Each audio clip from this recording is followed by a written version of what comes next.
got out of University of Richmond in 1974, and I was going to go to graduate school and attend dental school. And my father suggested that I come up and try some summer work in the real estate business that summer of '74. And after I did that, I decided I wanted to sell real estate and not be a dentist. So I got my license in 1975 in real estate and my builder's license in 1989.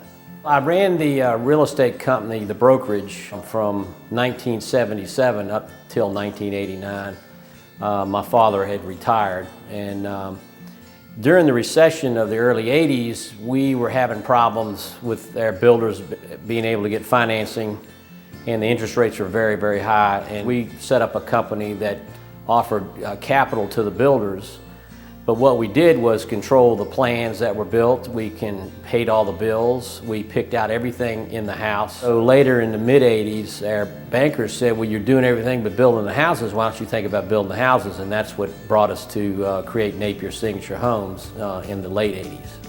With custom, we never start with the same plan hardly at all. We may take an existing plan that I'd built before and make some modifications, but by the time we modify it, in some cases it's totally different than what I built the first time.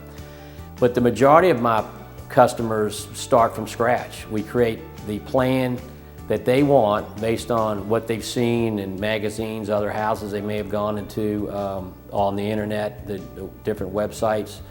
And I get with different designers and we create what they want. Then I work with them on the specifications and all the aspects of what goes into the house.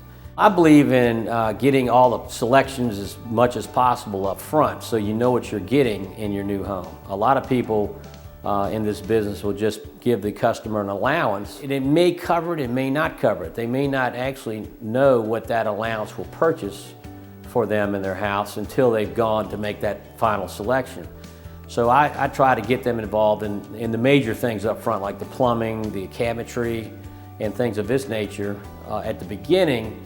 And then if they want to change it later, that's not a big problem because we make what they selected the allowance and not just me picking a figure that they have to live with. And that, in the feedback I've received over the years, seems to be one of the bigger items that people like about working with us.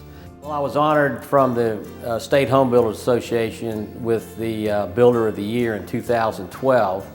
And then the following year, 2013, they inducted me into the State Hall of Fame. So those are two big honors that I just cherished to this day. I'm still having fun. The neat part about constructing a new home for a family is that you're fulfilling their dream and you get to watch it come out of the ground all the way to completion. And that's still a thrill.